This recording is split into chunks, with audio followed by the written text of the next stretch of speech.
안녕하세요. 절대값TV 매매공 PD 한PD입니다. 자, 오늘 주식시장이 많이 떨어졌어요. 한 50포인트 떨어졌나요?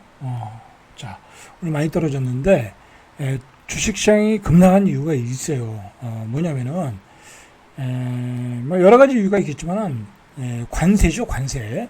예를 들어, 미국의 철강으로 만든 기계 가전, 한 407개 정도, 407개 종이에요, 종. 품목, 종. 뭐, 여러 가지 품목 종이죠. 50% 관세를 부과하겠다라는 거야.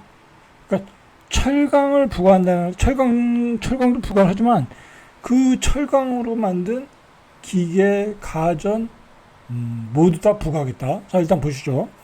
철강, 알루미늄 제품의 50%에 달하는 품목 관세를 부과 중인 미국이. 그러니까, 철강과 알루미늄에 50%를 부과하는데, 자, 거기다가 그런 철강이나 알루미늄 제품으로 만든 파생상품 407종을 추가로 발표했다라는 거야. 그러니까 철강과 알루미늄으로 만든 제품에 추가로 관세를 부과하겠다. 뭐 쉽게 생각하세요. 기본 그 제품에 대한 뭐 기계에 대한 관세가 있는데, 만약 그 기계가 철강이나 알루미늄으로 만들었다면 관세를 추가로 부과하겠다. 야, 이거는, 이런 나라가 있나 싶어요. 자, 이건 뭐, 수출하지 말란 얘기죠. 그죠? 수출하지 말란 얘기요. 자, 오늘 주식시장이 많이 빠졌는데, 제가 보기에는, 이렇게 되면은, 우리나라 주식시장이 당분간은 어려워요. 설령 조금씩 빠진다고 해도,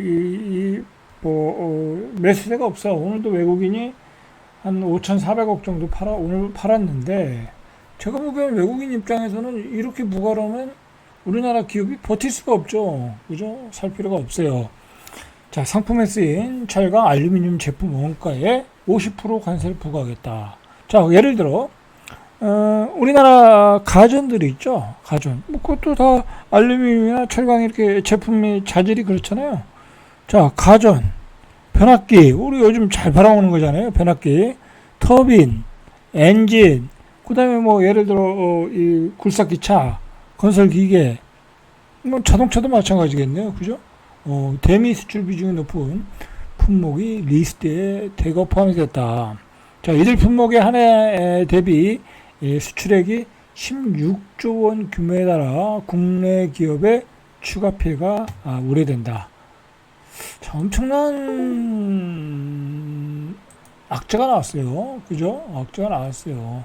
자, 왜 그러는지 모르겠어요. 저는 뭐 여러 가지 전문가들도 다 이런 얘기를 하고 있지만, 과연 미국이 이렇게 해서 버틸 수 있을까요? 그죠? 버티기 힘들어요. 제가 보기엔. 지금 예를 들어 스위스 같은 나라도, 고율의 관세를 지금 부과를 해서, 로키드 마운틴의 그 F-35 수입을 보류했잖아요. 그러면 나 F-35 안 사. 뭐 스위스 같은 나라는 얼마나 자존심이 센 나라예요. 굳이 뭐 미국에 수출 안 해도 먹고 살 수 있는 나라니까. 관광업으로 먹고 사는 나라니까. 자, 그러면 안 사. 그러면 우리는 유럽의 뭐 유로파이터를 사겠다. 자, 그렇게 나오고 있어요. 그러니까 미국은 이중 압박에 지금 시달릴 가능성이 있어. 첫째는 이 고율의 관세 때문에 물가가 오를 것이고, 그죠? 지금 뭐 물가가 오른다는 거는 뭐 누구나 다 예상하는 문제예요. 그 다음에 두 번째로 미국의 제품에 대한 뭐랄까요? 그러니까 수입을 안 하는 나라들이 많이 생길 수 있죠. 자, 그런 문제가 일어날 수 있다라는 거예요. 자, 그래서 잘 보세요. 이번에 이렇게 추가된 제품을 보니까 변압기, 터빈 및 내연기관 엔진 부품, 뭐 자동차 엔진 부품도 다 철강으로 돼 있잖아요. 그죠? 공조기 에어컨. 다 이거 미국이 지금 막 필요로 하는 것들이에요. 자, 그러니까 미국은 어떻게 보면 이 수입을 조금 관세를 때려서 자국의 산업을 발전시키겠다는 거죠. 아니면 자국에다 공장을 차려라, 그 얘기예요. 자국에다. 최종 목적은 자국의 변압기 공장 차리고, 자국의 펌프 공장 차리고, 자국의 자동차 및 트럭 자체 뭐 공장 차리고 지게차 공장 차리고 자 그런 건데 뭐 그렇게 될 수도 있겠죠. 자 그러나 미국의 공장을 차릴 수 있는 여건이 되겠냐 이거야. 야, 임금도 비싸고 그다음에 일할 사람이 있느냐 기술이 있느냐 여러 가지 고려하면 그게 불가능한 업종도 있을 거란 말이에요. 특히 변압기 같은 경우는 그 사람의 이 뭐랄까요 그 일하는 사람의 퀄리티가 굉장히 중요하거든요. 그런 문제들.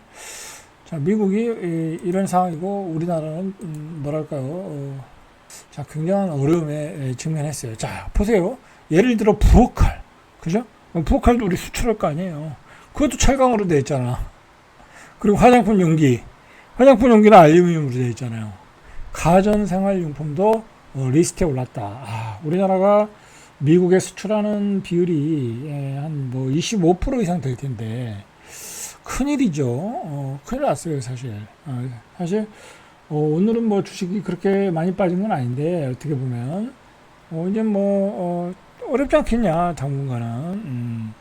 자 당분간 사실 지금 대외 환경이 굉장히 안 좋거든요. 안 좋은데 자 보시죠. 자 기존 자동차 부품 관세에 포함되지 않았던 일부 품목도 고율 관세를 부과하게 됐다.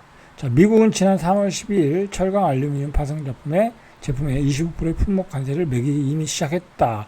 그리고 25%를 때렸다라는 거죠. 6월 4일부터는 관세율을 50%를 올렸고 자국에다 공장 차리라는 얘기예요. 같은 달 6월 12일부터는 냉장고 자꾸 품목을 늘리는 거야. 식기, 세척기, 가전제품 뭐 해당 안 되는 게 없겠네요. 그죠? 품목 관세. 그죠? 자, 예를 들어 볼게요. 예를 들어 한국 업체가 1억 원짜리 기계를 미국에 수출할 때 1억 원짜리 기계를 수출할 때 상호관세 15%만 이제 15% 하러 서로 합의를 봤잖아요. 적용하면 당초 수입업자가 부과할 관세는 1,500만 원이라는 거야. 1억짜리 파는데 1,500만 원을 내는 거야. 세금을 내는 거죠. 그리고 그렇게 걷어가지고 미국인한테 뿌려주겠다라는 거잖아요. 자, 하지만 제품을 만드는데 든 철강 알루미늄 원가가 1,000만 원이라 이거야. 그 기계 제품의 철강 알루미늄의 원가가 1,000만 원이다. 그러면 여기에 50%를 적용해 전체 관세는 350만 원이 더 붙는 거네요. 결과적으로 1,850만 원, 수출 기준으로는 3.5%의 추가 관세가 발생한다. 자, 이렇게 뭐 올릴 수밖에 없죠. 그죠? 이렇게 품목 관세를 더 붙였다. 그러니까 실질적으로 15%가 아니란 얘기죠. 15%가 아니란 얘기예요. 그죠? 어렵겠죠? 그죠? 어려워요. 자, 여러분들, 이게 간단한 문제가 아니야. 간단한 문제가 아니다. 자, 보세요. 이번에 포함된 제품은 대부분 부품인데, 뭐, 부엌칼 만들고, 뭐, 자동차 부품 만들고, 여러분, 뭐 다 어디서 만들어요?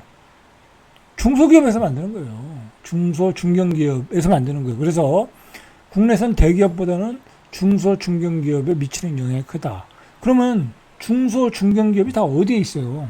다 지방에 있잖아요. 지방에. 자, 지방은 작살났어요, 지금. 지방은 작살났다. 석유화학업종, 철강업종, 석유화학업종은 지금 구조조정 들어갔죠. 철강업종은 문 샷다운 됐죠. 거기다가 요번에 그 민주당에서 노란봉투법 통과되면서 외국인들은 이렇게 되면 우리는 철수하겠다고 그러죠. 어떻게 했어요 이거 지금 대내 환경, 무역 환경은 최악으로 가고 있는데 우리의 경제 정책은 오히려 더 기업들을 옥죄는 정책이 나오는 거야. 자, 그러니까 어떻게 됐어요?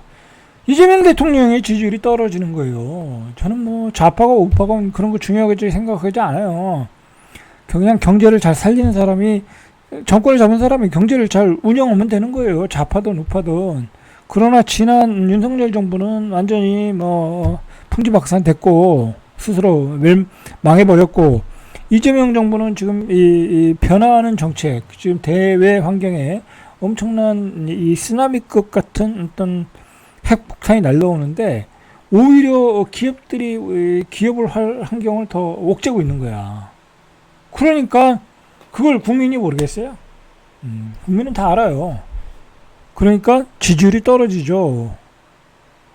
제가 생각하기에는 이재명 대통령 그 민주당 정부죠. 민주당 정부가 강성이잖아요. 정청래가 되면서 또 강성이 됐고 예전에 좌파적인 색깔을 계속 띠고 있고 이게 처음에 중도 정책으로 간다고 했는데 전혀 중도 방향으로 안 가고 기업을 살리는 방향으로 안 가고 대외 환경은 안 좋고 지금 계속해서 이렇게 되면 사람은 다 자르겠죠. 희망퇴직 막 받고 그러겠죠. 그죠? 자, 보세요. 오늘 뭐라고 그랬냐면, LG전자가 요즘 굉장히 실적이 안 좋거든요. 계속 줄어들고 있어요. 중국의 저가 제품에 치여가지고, 세계 1위 전자제품인 LG전자가 매출이 계속 줄고, 영업이익도 줄고 있어요. 그런데다가, 관세를 엄청 때린다고 그러잖아요. 더 품목관세가 더 들어갈 거 아니에요. 그럼 앞으로는 더 안 좋겠죠. 그러니까 바로 50대 이상의 대상으로 희망퇴직을 실시한다 라는 거예요. 여러분들 이제 여러분들 일자리가 다 날아가는 거예요. 뭐 대기업이건 중소기업이건 다 날아가. 자, 현장에서 우리 30대 40대들이 50대들이 그걸 느끼겠죠. 느끼겠죠. 직장 다니는 사람은 자기 월급이 많이 나오려면 수출이 잘 되고 장사가 잘 돼야 되는데 이제 어렵다라는 걸 알고 이미 기업들은 구조조정 희망퇴직을 받고 있는 거예요. 자, 이런 상황에서 우리 경제를 살릴 수 있는 그런 뭐 정책, 그죠? 뭐 석유화학 같은 데는 구조조정하고 또 어떻게 보면 이제 수입 다변화하고 뭐 그런 것들을 뭐 그런 거에 관한 정책들이 논의가 되고 정책을 마련하고 그래야 되는데 요즘 우리 이재명 정부가 정권을 잡은 다음에 주로 거론되는 얘기가 뭐예요? 바로 이 건설사들 안전사고, 그죠? 압박하고 있죠. 건설사들. 그래서 건설사를 군기 잡고 있고, 뭐 안전사고는 너무 많이 나니까 그럴 수 있다고 봐요. 자, 노란 봉투법 때문에 노동쟁의가 엄청나게 발생할 여지가 있고, 기업들은 엄청난 손해를 보는 거니까. 자, 그것 때문에 기업들은 떠날 준비를 하고 이런 거에 지금 민주당 정부가 집중을 하니까 대내 환경은 안 좋고 이런 거에 집중되니까 외국 기업들은 떠나겠다고 그러고 그러면 증시 시장을 통해서 자금을 이렇게 많이 이렇게 유치를 하고 뭐 그런 게 증시 시장인데 증시 시장은 오히려 지금 좀 예전에 그 이재명 정부가 폈던 정책에 의해서 많이 퇴보를 했고 증시 대주주 기준 15 뭐 그렇게 발표하면서 그리고 미국 관세 폭탄에 대해서는 묵묵부답이고 그건 뭐 이재명 대통령 관심이 있겠죠. 근데 뭐 별로 발언이 없어요. 그거에 대한 뭐 코멘트도 없고 오직 뭐 노란봉투법 건설사들 안전사고 그죠? 그런 것들. 그 다음에, 뭐, 공공기관 통폐합, 뭐, 그 얘기는 나중에 하고. 그 다음에 이제, 요즘 우리가 이슈가 되는 게 뭐예요? 사면이잖아요, 사면. 그죠? 사면. 뭐 그런 것 때문에 오히려 지지율이 떨어지고 있다. 그러니까, 대내 환경으로는 굉장히 우리 경제가 어렵게 가고 있는데, 이재명 정부가 방향을 잘못 잡은 것 같아. 막, 오히려 반기업적인 정책을 피니까, 그것에 대한 위기감을 20대, 30대, 40대, 50대들이 느끼고 그게 지지율 하락으로 나타나는 게 아닌가 뭐 그렇게 생각이 들더라고요. 그렇죠. 예, 여러분들도 비슷한 생각이 들 거예요. 그죠? 자, 오늘은 여기까지 절대값TV의 명품 PD 한 PD였습니다.